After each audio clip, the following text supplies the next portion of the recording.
me parece que es importante poder contextualizar lo que está sucediendo en la ciudad de Buenos Aires con los sectores más vulnerables. La semana pasada, el jefe de gabinete, Néstor Grindetti, hizo el balance de los 6 meses de gestión de Jorge Macri en la legislatura porteña. Y uno de los ejes centrales que planteó fue la implementación de un Estado policial que, con la excusa del orden y del respeto a la ley, básicamente descarga toda su brutalidad sobre las personas en situación de calle, sobre los manteros y sobre quienes ejercen el derecho a la protesta. Grindetti en su discurso puso mucho énfasis en el orden del espacio público y en ese discurso, muy orgulloso, anunció el levante de acampes, de ranchadas, el desalojo de ferias y el traslado de las personas en situación de calle a los centros de inclusión social. Centros de inclusión social en donde las personas en situación de calle se encuentran en regímenes cuasi carcelarios, centros de inclusión social que además la justicia reiteradas veces los declaró como lugares que no garantizan la dignidad habitacional.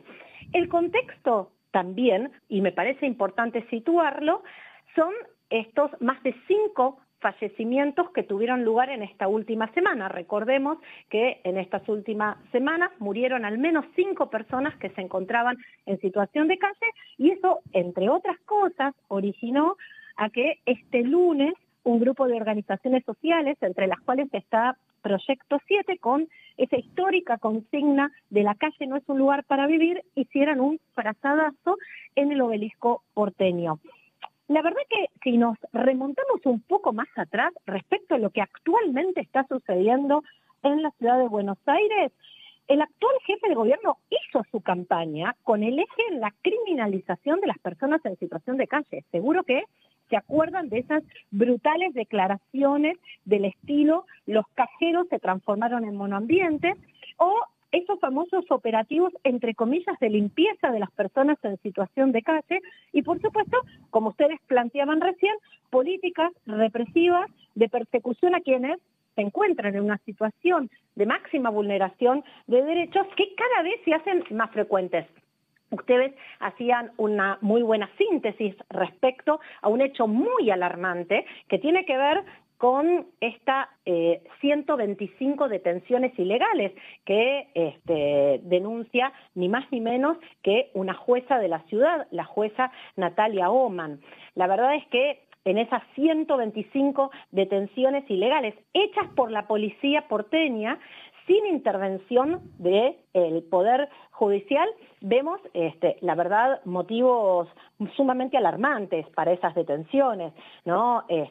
Desde personas pidiendo limosna, personas merodeando, personas cartoneando, lo que llaman actitudes evasivas, porque de pronto, cuando se acerca la policía, las personas cruzan la calle.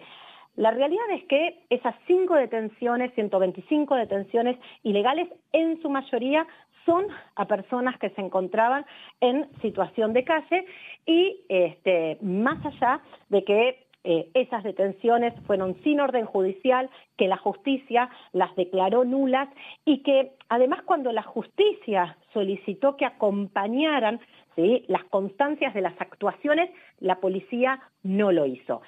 En ese contexto, la verdad es que lo primero que tenemos que poder preguntarnos es no solamente, ¿sí?, la gravedad institucional que implica, ¿sí?, un Estado completamente persecutorio a las personas que se encuentran en situación de calle, sino por otro lado preguntarnos cuáles son las políticas que este gobierno esté implementando para poder mitigar la emergencia habitacional, la profunda emergencia habitacional. Y recordemos que en la ciudad de Buenos Aires, el distrito más rico de nuestro país, en donde, insisto, en la última semana al menos 5 personas en situación de calle fallecieron, la única política habitacional que viene implementándose hace 16 años es el subsidio habitacional, una de las políticas más fracasadas. La propia justicia en miles de fallos planteó que era una política habitacional fracasada. De hecho, entre 4.000 y 5.000 sentencias judiciales dan cuenta que el subsidio habitacional, que hoy es de 50.000 pesos para quienes están en situación de calle, para poder acceder a una vivienda en la ciudad de Buenos Aires, en uno de los mercados inmobiliarios más desregulados del mundo. No solamente el subsidio habitacional es una política fracasada porque nadie con 50.000 pesos puede alquilar en la ciudad de Buenos Aires, sino que además el propio gobierno es un incumplidor serial de las sentencias judiciales. Y yo quería traer un ejemplo porque la perversión llega al extremo de que el gobierno de la Ciudad de Buenos Aires prefiere pagar multas que le impone la justicia, porque el gobierno no actualiza ese subsidio habitacional para que las familias puedan afrontar los aumentos de las piezas en hoteles. El gobierno destina más dinero a pagar las multas judiciales por incumplimiento de sentencias que directamente aumentar el monto para que las familias puedan pagar una habitación en un hotel y evitar volver a estar en situación de calle. La verdad es que la crueldad, lamentablemente, es moneda corriente en la ciudad de Buenos Aires, una ciudad que ha triplicado del 2015 a la fecha la cantidad de porteñas y porteños que se encuentran en situación de indigencia. El 15% de la ciudadanía porteña es indigente y casi el 60%, el 57% para ser exacta, o es indigente o es pobre o se encuentra en una situación de fragilidad y de vulnerabilidad. Y hay otro dato muy preocupante que tiene que ver con el retroceso de la clase media en la ciudad de Buenos Aires. En el año 2015, más del 53% de las porteñas y los porteños pertenecían al sector de la clase media. Sin embargo, ahora solo el 37% de los porteños son de clase media. Ahora, frente a esta catástrofe social, ¿qué es lo que nos está proponiendo el gobierno? Por un lado, un Estado represivo para los sectores más vulnerables y por otro lado, mientras el hambre avanza aceleradamente en la ciudad de Buenos Aires, lo que hace este gobierno en paralelo, y por supuesto que esto no tiene ninguna visibilidad, es reducir la asistencia alimentaria, es decir, reducir el tamaño de las porciones, la cantidad de porciones y además cerrar los comedores comunitarios. En el distrito más rico del país, con un presupuesto superavitario. Todos los años al gobierno le sobra plata, no ejecuta el presupuesto. Por eso, la verdad es que es inconcebible que hayan fallecido 5 personas esta semana. Hay medidas concretas e inmediatas que este gobierno debe implementar, porque como planteaban las organizaciones el lunes, ¿sí?, cuando llevaban adelante el frazadazo, tenemos que declarar la emergencia social y habitacional en la ciudad de Buenos Aires. Eso es urgente. Y también, de manera urgente, el gobierno tiene la posibilidad de implementar una serie de medidas para poder mitigar esta catástrofe social. En primer lugar, el gobierno ya debería estar conveniando con los hoteles, como lo hicieron durante la pandemia, para quienes llegaban de viaje, hoteles con condiciones dignas, para que las personas en situación de calle tengan donde quedar a resguardo.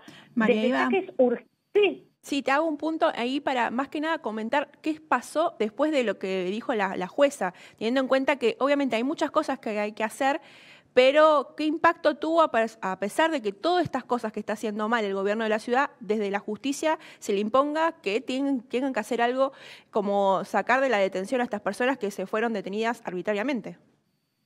Sí, por supuesto que la justicia ordenó eso y claro, ¿qué es lo que sucedió? Sucedió que entonces Jorge Macri salió a cuestionar la orden judicial y planteó que va a apelarla. Así que veremos qué pasa en la apelación. Pero sin duda, ¿no?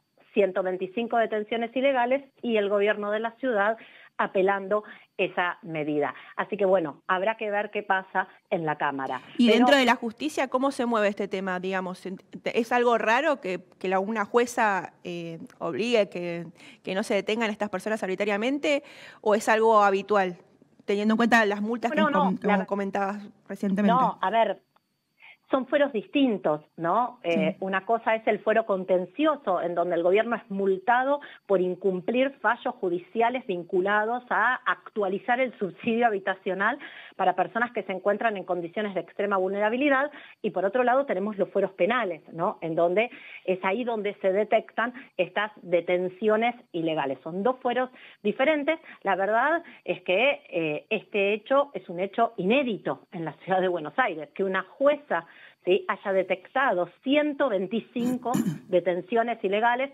Sin duda está mostrando la fragilidad institucional que transita la ciudad de Buenos Aires en términos de garantizar derechos básicos, ¿no?, como el derecho a la libertad. María Eva, queríamos preguntarte, sabemos que desde el observatorio están organizando una campaña para recolectar materiales. ¿Querés contarnos un poco sobre esto? Sí, nosotros la verdad que estamos muy preocupados con esta situación.